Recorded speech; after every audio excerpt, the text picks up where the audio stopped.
Hello दोस्तों, आपका स्वागत है हमारे चैनल स्टडी विद प्रेम में। और उम्मीद है आप सभी लोग बढ़िया होंगे और आप लोगों की तैयारी भी बहुत मस्त तरीके से चल रही होगी। इसी बीच में लेके आ चुका हूं class 10th JAC board 2026 subject social science, जिसका एग्जाम जो है 6 फरवरी को आप लोग का होने वाला है। उसी के related most important VBI long question answer लेके आ चुका हूं, जो आपके एग्जाम में आने के पूरे पूरे चांसेस रखते हैं। और ऐसे क्वेश्चन को लेके आया हूं जो किसी साल कभी ना कभी आया हुआ है और इस साल भी आ सकता है। ठीक है, तो बिना किसी लेट के आप लोग इस वीडियो को लास्ट तक जरूर देखिएगा। चलिए क्वेश्चन नंबर 1 को स्टार्ट करते हैं। यहाँ पर क्वेश्चन नंबर 1 क्या है? पहला इंपॉर्टेंट क्वेश्चन है, राष्ट्रवाद से आप क्या समझते हैं? ये क्वेश्चन काफी बार पूछा गया है कि राष्ट्रवाद से आप लोग क्या समझते हैं। इंग्लिश में what do you mean by nationalism. ठीक है, उसका हम लोग आंसर देखते हैं। तो आंसर में आपको लिखना है, उत्तर देखिए यहाँ पर मिसप्रिंट हुआ है, आप लोग यहाँ पर उत्तर लिख लीजिएगा अपने आप से, और नहीं लिखते हैं तब भी कोई दिक्कत नहीं है। इसमें उत्तर में होगा, राष्ट्रवाद एक ऐसी भावना है जो किसी देश के नागरिकों के बीच एकता, प्रेम और अपनेपन का संचार करती है। मतलब राष्ट्रवाद जो है एक ऐसी भावना है। भावना मतलब होता है क्या? कोई किसी के लिए क्या सोचता है, जो किसी देश के नागरिकों के बीच में एकता को बनाए रखता है, प्रेम और अपनेपन का संचार करता है। ये केवल भौगोलिक सीमा का नाम नहीं है, बल्कि साझा इतिहास, भविष्य, संस्कृति और परंपराओं से जुड़ी हुई एक पहचान है। जब लोग अपने निजी स्वार्थों से ऊपर उठकर राष्ट्र के प्रति समर्पित होते हैं और स्वतंत्रता और उन्नति के लिए प्रयास करते हैं, तो उसे राष्ट्रवाद कहा जाता है। राष्ट्रवाद किसे कहते हैं? तो राष्ट्रवाद जो है, जब लोग अपने निजी स्वार्थ से ऊपर उठकर राष्ट्र के प्रति समर्पित हो जाते हैं और स्वतंत्रता की उन्नति का प्रयास करते हैं, तो इसे ही जो है राष्ट्रवाद कहा जाता है। ठीक है, आगे क्या लिखना है? आगे आप लोग लिखिएगा, यूरोपीय राष्ट्रवाद में राष्ट्रवाद ने ही आधुनिक राष्ट्रीय राज्यों यानी नेशन स्टेट के उदय का मुख्य भूमिका निभाया है। भारत में राष्ट्रवाद का उदय ब्रिटिश शासन के खिलाफ एकजुट होने से था, जहां विभिन्न धर्म और जातियों के लोगों ने देश की आजादी के लिए एक होकर संघर्ष किया था। तो राष्ट्रवाद क्या होता है आप लोग ये समझ चुके हैं। अगर आपके एग्जाम में राष्ट्रवाद से रिलेटेड कोई भी क्वेश्चन आता है तो आप लोग ये वाला आंसर इसमें लिख देंगे, तो आपको पूरे नंबर मिल जाएंगे। ठीक है, 1 नंबर हो गया। आगे प्रश्न नंबर 2 नंबर का प्रश्न है, साइमन कमीशन का गठन क्यों किया गया था? तो जो साइमन कमीशन है, इसका गठन क्यों हुआ था ये जानते हैं हम लोग। तो इसके आंसर में होगा कि साइमन कमीशन का गठन ब्रिटिश सरकार द्वारा 1927 में किया गया था। कब हुआ था इसका गठन? 1927 में। इससे ऑब्जेक्टिव क्वेश्चन भी बन सकता है।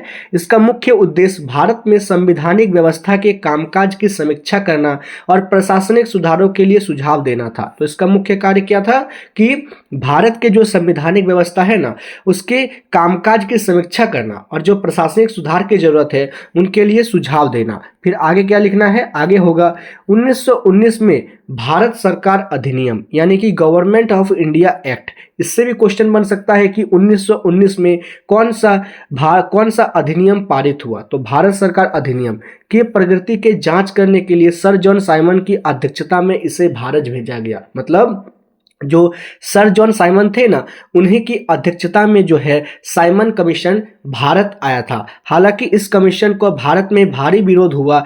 मतलब जब ये कमीशन साइमन कमीशन भारत आता है, तब भारत में इसका काफ़ी ज़्यादा विरोध होता है और इसलिए इसके सभी 7 अंग्रेज सदस्य थे। मतलब विरोध का कारण क्या था? क्योंकि इसमें जितने भी सदस्य थे ना, सभी 7 सदस्य जो हैं अंग्रेज थे और इसमें एक भी भारतीय को शामिल नहीं किया गया था। लोग पूछ रहे थे कि ये भारत में काम करने के लिए आया है, लेकिन इसमें भारत के एक भी अधिकारी नहीं है, तो भारत का विकास इसमें कैसे होगा?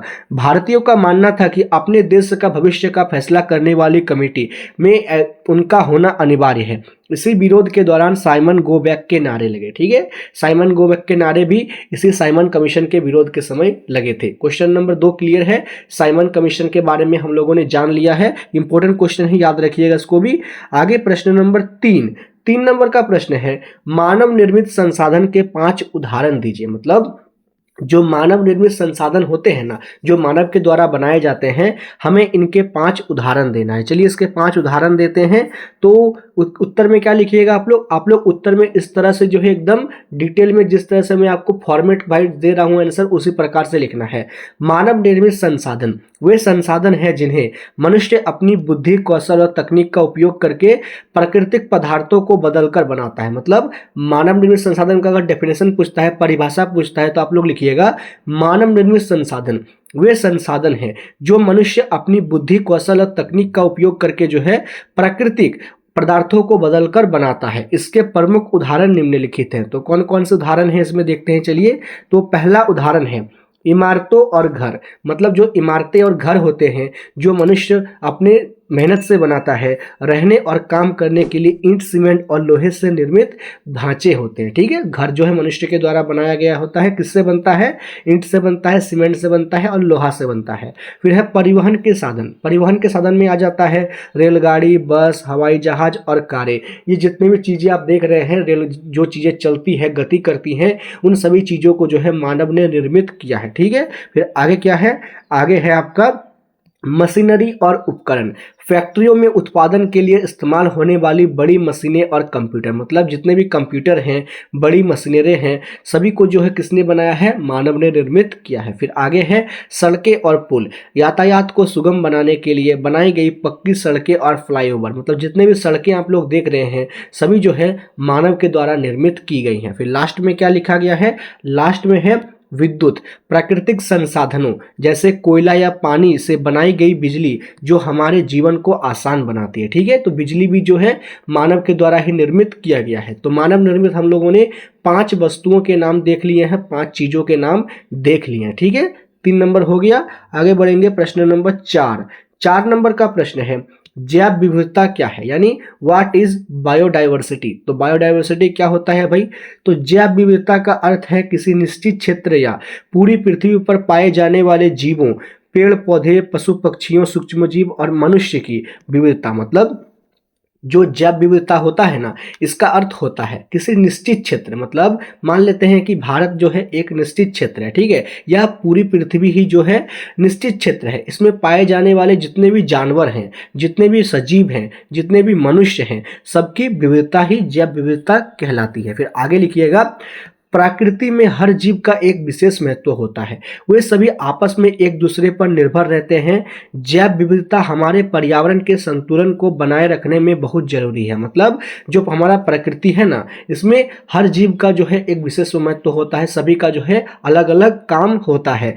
जैव विविधता जो है हमारे जो पर्यावरण है, इसको संतुलन को बनाए रखने में बहुत ही ज़्यादा महत्वपूर्ण भूमिका निभाता है। फिर आगे है ये हमें भोजन, औषधियाँ और शुद्ध हवा प्रदान करता है। आज जलवायु और जंगलों की कटाई के कारण कई प्रजातियां विलुप्त हो चुकी हैं, जो पूरी मानव प्रजाति के लिए खतरे का संकेत है। इसे बचाना पृथ्वी के अस्तित्व के लिए अनिवार्य है। मतलब जो आजकल जो वातावरण खराब हो गया है, जिससे जलवायु परिवर्तन हो रहा है, और जो हम लोग जंगल को काट रहे हैं, इसके कारण से जो है कई प्रजातियां, कई पक्षी और जीवों की प्रजातियां जो है आज इस दुनिया से विलुप्त हो चुकी हैं। और ये विलुप्त होने के कारण जो है मानव का जीवन काफ़ी खतरे में आ सकता है, और ये खतरे का संकेत भी है। इसे बचाना जो है पृथ्वी के अस्तित्व के लिए काफ़ी ज़्यादा अनिवार्य हो जाता है। ठीक है, क्लियर है। आगे बढ़ेंगे क्वेश्चन नंबर 5। 5 नंबर का प्रश्न है सामुदायिक सरकार किसे कहते हैं। तो व्हाट इज कम्युनिटी गवर्नमेंट। सामुदायिक सरकार किसे कहते हैं भाई? चलिए हम लोग इसका भी आंसर बिल्कुल शॉर्ट में देखेंगे।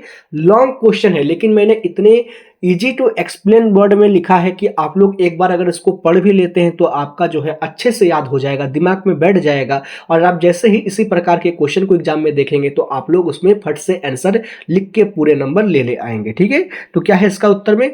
सामुदायिक सरकार एक ऐसी व्यवस्था है जहां सत्ता का बंटवारा विभिन्न सामाजिक समूहों जैसे भाषा और धार्मिक आधार पर किया जाता है। मतलब सामुदायिक सरकार जो है ना, एक ऐसी व्यवस्था होती है जहां सत्ता का बंटवारा जो होता है वो विभिन्न यानी अलग अलग सामाजिक समूहों पर, जैसे भाषा के आधार पर, धार्मिक के आधार पर।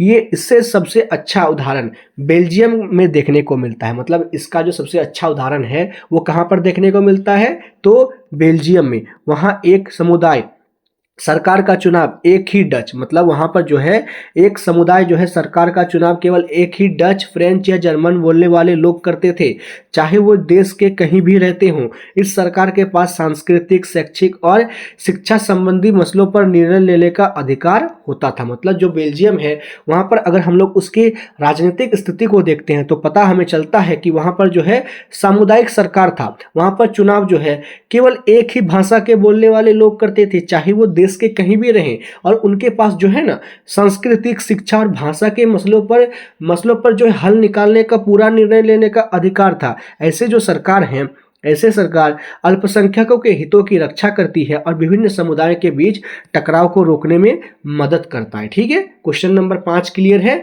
हम लोग अच्छे से समझ चुके हैं सामुदायिक सरकार क्या होता है, कम्युनिटी गवर्नमेंट क्या होता है। ठीक है, आगे बढ़ेंगे। प्रश्न नंबर 6 नंबर का प्रश्न है बच्चों कि शहरीकरण किसे कहते हैं। तो शहरीकरण का क्या अर्थ होता है बच्चों, तो व्हाट इज अर्बनाइजेशन। तो इसका उत्तर में आप लोग लिखिएगा और समझिएगा कि शहरीकरण वो प्रक्रिया है जिसमें ग्रामीण क्षेत्रों की जनसंख्या शहरों की ओर पलायन करती है और धीरे धीरे ग्रामीण क्षेत्रों शहरों में तब्दील होने लगते हैं। मतलब कहीं कोई जगह शहर कब बनता है, मेरा आपसे सवाल है कि कोई जगह शहर कब बनता है, तो याद रखिएगा जब ग्रामीण क्षेत्रों की जनसंख्या शहरों की ओर पलायन करती है और धीरे धीरे ग्रामीण इलाकों ही जो है शहर में तब्दील हो जाते हैं, इसी को जो है शहरीकरण कहा जाता है। फिर आगे क्या लिखेंगे, आगे होगा इसके पीछे मुख्य कारण, लोग जो है पलायन करते हैं, इसके पीछे का मुख्य कारण क्यों है, बेहतर शिक्षा, स्वास्थ्य सुविधाएं, रोजगार के अवसर और आधुनिक जीवन शैली की चाहत है। मतलब देखिए,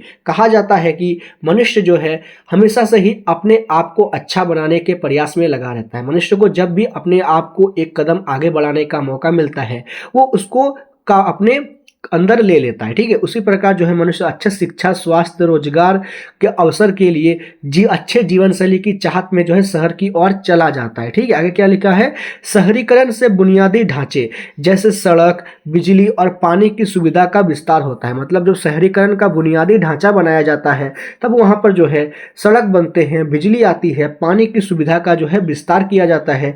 लेकिन इसके कुछ नकारात्मक पहलू भी हैं। अत्यधिक शहरी से शहरों में भीड़ भाड़, प्रदूषण, झुग्गी बस्तियों का निर्माण और प्राकृतिक संसाधनों की कमी की समस्याएं पैदा हो रही है। ठीक है, तो इसके नकारात्मक प्रभाव भी क्या है वो भी हम लोग देख चुके हैं। अगर ऐसे क्वेश्चन एग्जाम में आते हैं तो आप लोग ज़्यादा सोचिएगा नहीं, जो लिखा गया है वो उसी को बस अपने दिमाग लगाकर लिख दीजिएगा। ठीक है, देख लीजिए एक बार फिर से इसके क्वेश्चन के आंसर को। पूछा गया था शहरीकरण क्या है, हम लोगों ने जो है बिल्कुल अच्छे से इसका उत्तर दे दिया है, अच्छे से देखकर समझकर। आगे है प्रश्न नंबर 7 नंबर का प्रश्न है, प्रति व्यक्ति आय क्या होता है। तो आपको बताना है कि जो प्रति व्यक्ति आय होता है, what is per capita income, क्या होता है। ठीक है, चलिए इसका उत्तर लिखेंगे, इसके उत्तर में जानेंगे हम लोग। तो इसके उत्तर में होगा, प्रति व्यक्ति आय किसी देश के आर्थिक विकास को मापने का एक प्रमुख सूचकांक है। मतलब कोई देश कितना तरक्की कर रहा है, कितना नीचे जा रहा है, इसको मापने का एक प्रमुख तरीका क्या है, प्रति व्यक्ति आय। जब देश की कुल आय वो उसके देश की कुल जनसंख्या से भाग दिया जाता है तो औसत आय निकलती है, उसे प्रति व्यक्ति आय कहते हैं। मतलब जब हम लोग किसी देश के कुल जनसंख्या, मतलब पहले क्या लिखेंगे, ऊपर में लिखना है राष्ट्रीय आय। जब किसी देश की राष्ट्रीय आय को उस देश की कुल संख्या से भाग कर दिया जाता है और उससे जो औसत आय निकलता है उसे ही जो है प्रति व्यक्ति आय कहते हैं। और इसका फॉर्मूला जो है कुछ इस प्रकार है, इसका फॉर्मूला भी काफी बार ऑब्जेक्टिव में पूछा गया है, तो इसका फॉर्मूला को आप लोग देख लीजिए। फॉर्मूला है प्रति व्यक्ति आय बराबर कुल आय बट्टे में कुल जनसंख्या। क्या हो जाएगा, कुल आय बट्टे में कुल जनसंख्या। ठीक है, क्लियर है फॉर्मूला। आगे क्या लिखना है, आगे लिखना है आपको थोड़ा सा और कि यह बताती है कि औसत रूप से एक व्यक्ति एक साल में कितना कमा रहा है। हालांकि ये आय के असमान वितरण को भी दर्शाती है, असमान वितरण को नहीं दर्शाती, लेकिन फिर भी जीवन स्तर की तुलना करने के लिए इसे एक महत्वपूर्ण मानक के रूप में माना जाता है। मतलब जो औसत यानी प्रति व्यक्ति आय निकलता है ना, ये बताता है कि किसी देश के लोग कितना कमा रहे हैं, एक साल में वे लोग कितना कमा रहे हैं। क्यों, और ये जो सूत्र है ना, ये सूत्र आय के असमान वितरण को नहीं दर्शाता है, ठीक है, लेकिन फिर भी जो है इसका तुलना करने का एक महत्वपूर्ण जो है मानक इसको माना जाता है, ठीक है। क्लियर है, प्रति व्यक्ति आय आप लोग समझ चुके हैं अच्छे से। इसके क्वेश्चन आएगा तो आप लोग लिख लीजिएगा। आगे है प्रश्न नंबर 8। 8 नंबर का प्रश्न है, बाजार का क्या अर्थ है। आप लोगों ने कई जगह पर सुना होगा कि मैं आज बाजार गया था, तो वो वाला बाजार नहीं, यहाँ पर बाजार कुछ अलग है। तो बाजार का क्या अर्थ होता है भाई, व्हाट इज मार्केट। आंसर में लिखिएगा कि साधारण शब्दों में बाजार वो स्थान व तंत्र होता है जहां पर खरीदार और विक्रेता वस्तुओं और सेवाओं के लेन देन के लिए संपर्क करते हैं। तो इंपॉर्टेंट क्वेश्चन है ये कि बाजार क्या है। तो अगर हम लोग साधारण शब्दों में कहें तो बाजार वो स्थान या तंत्र है जहां पर खरीदार और विक्रेता जो है एक जगह पर मिलते हैं और अपने सेवाओं के लेन देन के लिए संपर्क करते हैं। मतलब वो देखिए, जो विक्रेता होता है वो बेचने के लिए आता है और जो खरीदार होता है वो चीज़ों को खरीदने के लिए आता है। जहां पर ये दोनों मिल जाते हैं उसे ही बाजार कहते हैं। कितना आसान है।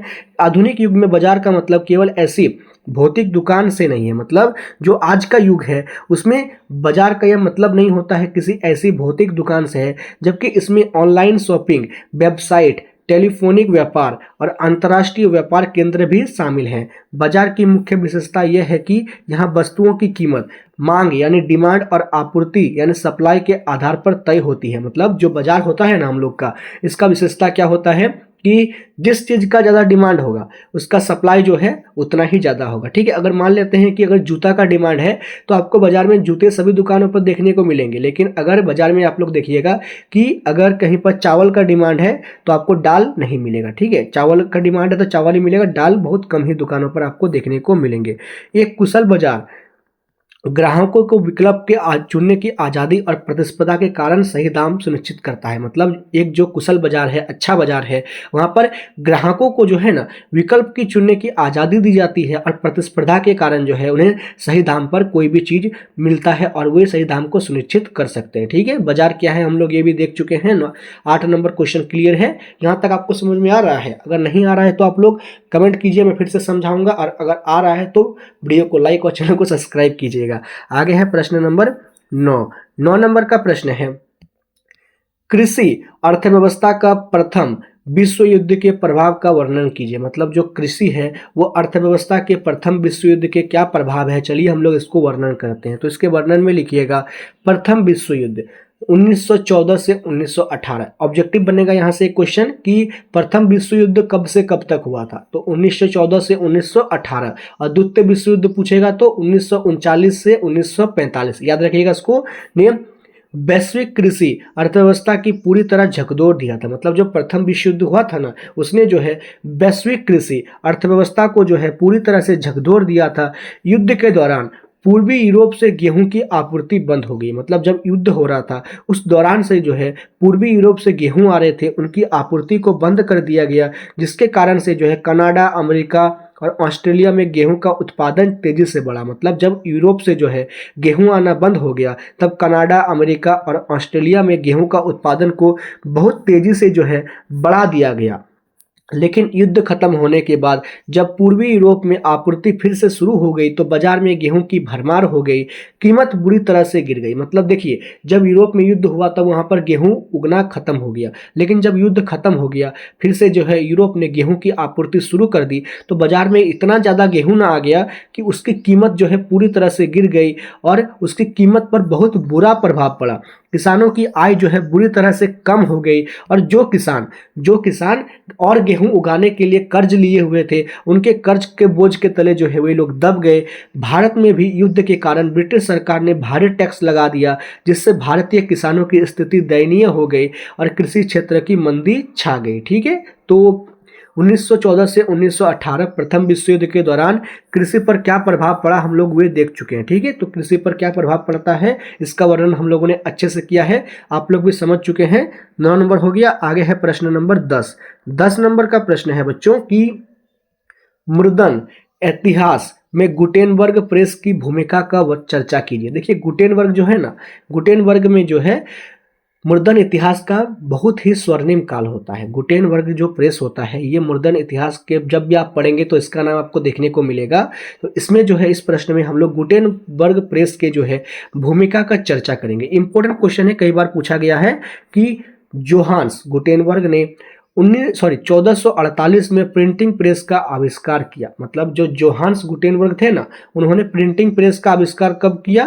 तो 1448 में, जिसने सूचना के प्रसार में क्रांति ला दी, और इससे जो है सूचना के प्रसार में क्रांति आ गई। गुटेनबर्ग प्रेस ने किताबों को सस्ता और सुलभ बना दिया। जो किताबें पहले बहुत ज़्यादा महंगी मिला करती थी, गुटेनबर्ग प्रेस के आने के बाद किताबें सस्ता और मिलना सुलभ यानी आसान हो गया। इससे जो है पहले किताबें हाथों से लिखी जाती थी, जो महंगी और समय लेने वाली होती थी। पहले जो है एक किताब को लिखने में बहुत ज़्यादा समय लगता था, और इसी कारण से जो है वो किताबें काफ़ी महंगी होती थी।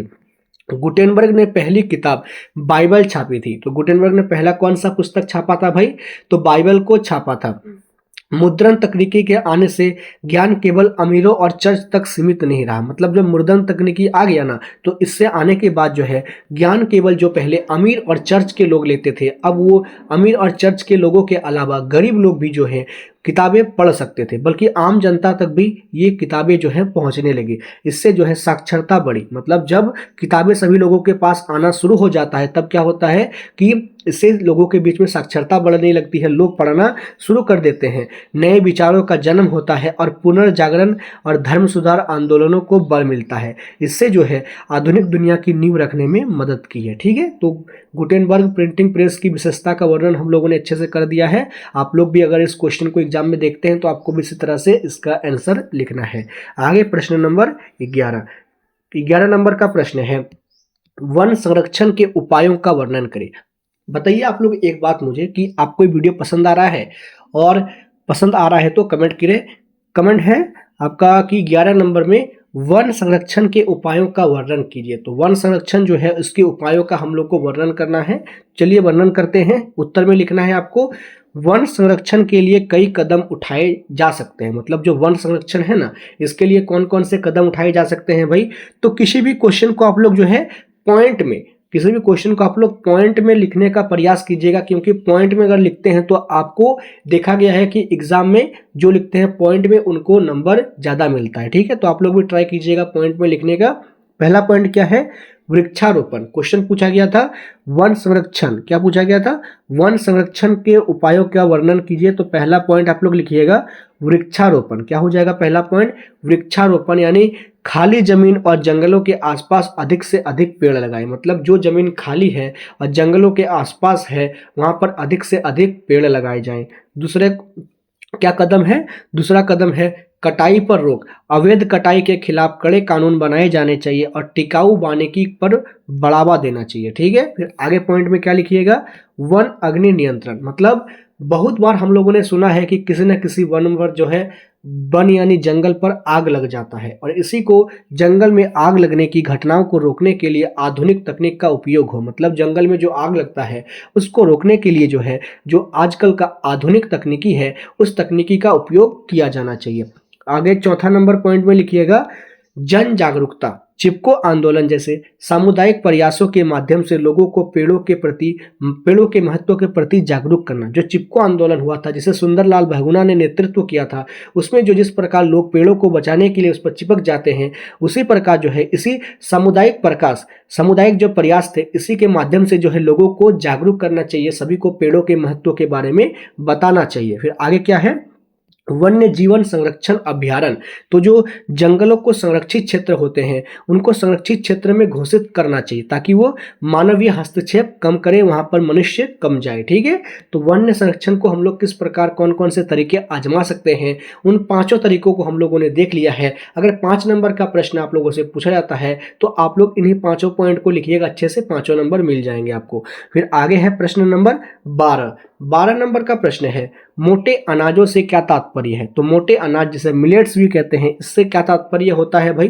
तो इसका उत्तर में आप लोग लिखिएगा ज्वार, बाजरा और रागी जैसे अनाजों को मोटा अनाज या मिलेट्स कहा जाता है। तो ज्वार, बाजरा और रागी को क्या कहा जाता है? मोटा अनाज या मिलेट्स कहते हैं।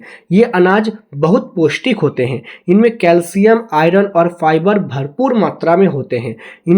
इनमें जो है सबसे बड़ी खासियत यह है कि इन्हें उगाने के लिए कम पानी की जरूरत होती है। मतलब जो मोटे अनाज होते हैं ना, मोटे अनाज, इनमें जो है कैल्शियम, आयरन और फाइबर जो है बहुत ही भरपूर मात्रा में पाया जाता है, और ये जो है सबसे बड़ा खासियत पता है क्या होता है इसका, कि ये जो है कम पानी में भी उग जाते हैं और अच्छी फसल दे देते हैं। और ये खराब मिट्टी या सूखे इलाके में आसानी से उग जाते हैं। ये खराब मिट्टी, अगर मिट्टी खराब भी है और सूखा इलाका भी है तब भी ये जो है उग जाएगा। आज के समय में इन्हें सुपर फूड माना जाता है, क्योंकि ये मधुमेह जैसे, मधुमेह यानी डायबिटीज जिसे हम लोग आम भाषा में शुगर रोग भी कहते हैं, इन बीमारियों को लड़ने में मदद करता है। भारत दुनिया में मोटे अनाजों का एक बहुत बड़ा उत्पादक देश है। ठीक है, तो मोटे अनाज क्या होते हैं और कौन सा देश सबसे ज़्यादा मोटे अनाजों का उत्पादन करता है, किस रोग में इसका इस्तेमाल होता है और कैसे कैसे इलाकों में उगता है, उन सभी के बारे में हम लोग विस्तार से जान चुके हैं। तो जो क्वेश्चन इसमें पूछा गया था हम लोगों से कि मोटे अनाजों से क्या तात्पर्य है, इसको हम लोगों ने बहुत ही अच्छे से समझा के लिखा है। आप लोग भी एग्जाम में बिल्कुल इसी प्रकार लिखिएगा। आगे है प्रश्न नंबर 13। 13 नंबर का प्रश्न है, लोकतांत्रिक सरकार में सत्ता की साझेदारी क्यों जरूरी है। तो आपका जो चैप्टर है, चैप्टर नंबर 1 जिसका नाम है सत्ता की साझेदारी, इसमें जो है ये क्यों जरूरी है, लोकतांत्रिक सरकार में सत्ता की साझेदारी क्यों जरूरी है। ठीक है, चलिए इसका उत्तर देखते हैं। तो इसके उत्तर में आपको लिखना है, लोकतंत्र में सत्ता की साझेदारी यानी पावर शेयरिंग अनिवार्य है। क्यों क्यों अनिवार्य है, चलिए इसको पॉइंट बाय पॉइंट हम लोग लिखेंगे। पहला पॉइंट में आप लोग लिखिएगा, ये विभिन्न सामाजिक समूहों के बीच संघर्ष की संभावना को कम करता है। मतलब अगर हम लोग सत्ता में साझेदारी कर देते हैं तो क्या होगा, ये जो है विभिन्न जो सामाजिक समूह होते हैं उनके बीच में जो संघर्ष होने का कारण होता है, जो संघर्ष होने की संभावना होती है, इसको ये कम करता है। ये राजनीतिक व्यवस्था की स्थिरता को जो है सुनिश्चित करता है। फिर आगे आपको लिखना है, आगे लिखिएगा, ये जो है लोकतंत्र की आत्मा है। यानी सत्ता की जो साझेदारी है वो लोकतंत्र की आत्मा है, क्योंकि लोकतंत्र का मतलब ही है जो लोग इस शासन व्यवस्था के अंतर्गत आते हैं इसके लिए सत्ता को साझा किया जाए। आगे लिखिएगा कि इससे जो है अल्पसंख्यकों को भी उचित प्रतिनिधित्व मिलता है और वो खुद की मुख्य धारा से अलग महसूस नहीं करते हैं। देखिए विद्रोह कब होता है, जब लोगों को लगता है कि उनके साथ भेदभाव किया जा रहा है, तभी वे लोग विद्रोह करते हैं। लेकिन अगर हम लोग सभी के बीच समान रूप से सत्ता की साझेदारी कर देते हैं तो क्या होगा, सबको जो है लगेगा कि हमें भी जो है, हमें भी लोगों ने मौका दिया है, हम लोग किसी प्रकार का विद्रोह नहीं करेंगे। ठीक है, तो सत्ता की साझेदारी क्यों महत्वपूर्ण है इसके बारे में हम लोग अच्छे से जान चुके हैं। 13 नंबर प्रश्न हो गया। आगे बढ़ेंगे प्रश्न नंबर 14। 14 नंबर का प्रश्न है, जातिवाद का दुष्प्रभाव क्या है। तो जो जातिवाद है इसका दुष्प्रभाव क्या होता है भाई, तो इसके उत्तर में आप लोग लिखिएगा, जातिवाद समाज के लिए एक अभिशाप है। क्या है, जातिवाद जो है समाज के लिए एक अभिशाप है जिसने कई बुरे प्रभाव हैं। जातिवाद के कई बुरे प्रभाव है, चलिए हम लोग उस बुरे प्रभाव को देखते हैं। तो पहला बुरा प्रभाव क्या है, सामाजिक भेदभाव। जातिवाद से जो है सबसे बुरा प्रभाव है सामाजिक भेदभाव। यह समाज में ऊंच नीच के कारण आधार को बांटता है और भाईचारे को खत्म करता है। मतलब जिस भाईचारे का बात हम लोग करते हैं ना, उसे ही जो है जातिपात यानी कि जो सामाजिक भेदभाव है, ये जो है ऊंच नीच के कारण जो है लोगों को भाईचारे को बीच नहीं करता है, लोगों को भाईचारे खत्म कर देता है। फिर आगे है अयोग्यता को बढ़ावा देना। कभी कभी काबिलियत की जगह जाति को महत्व मिलने से देश की प्रगति रुक जाती है। मतलब जब का एक कहावत बहुत प्रसिद्ध है कि हमारा जो देश है ना भारत,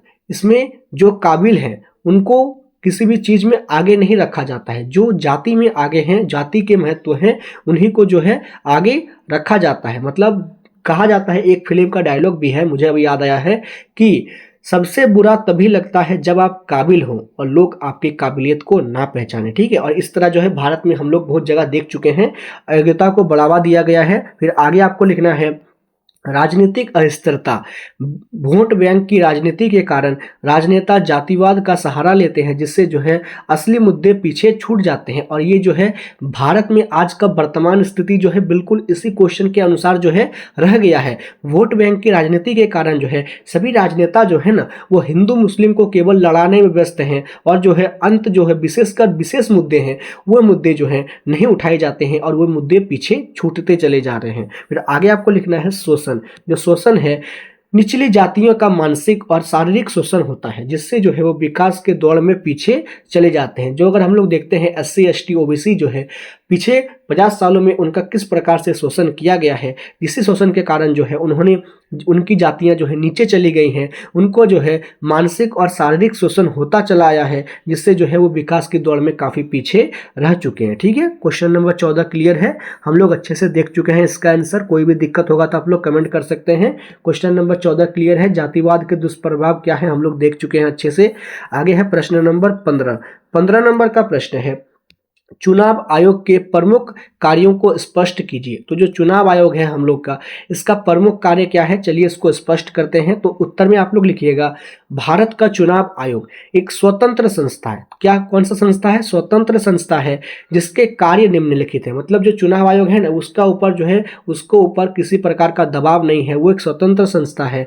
उसका कार्य कौन कौन सा है? पहला कार्य है चुनावों का संचालन, मतलब देश में कहाँ कहाँ पर चुनाव होगा, उन सभी चुनाव का संचालन कराना, अच्छे से चुनाव कराना किसका काम होता है? तो चुनाव आयोग का।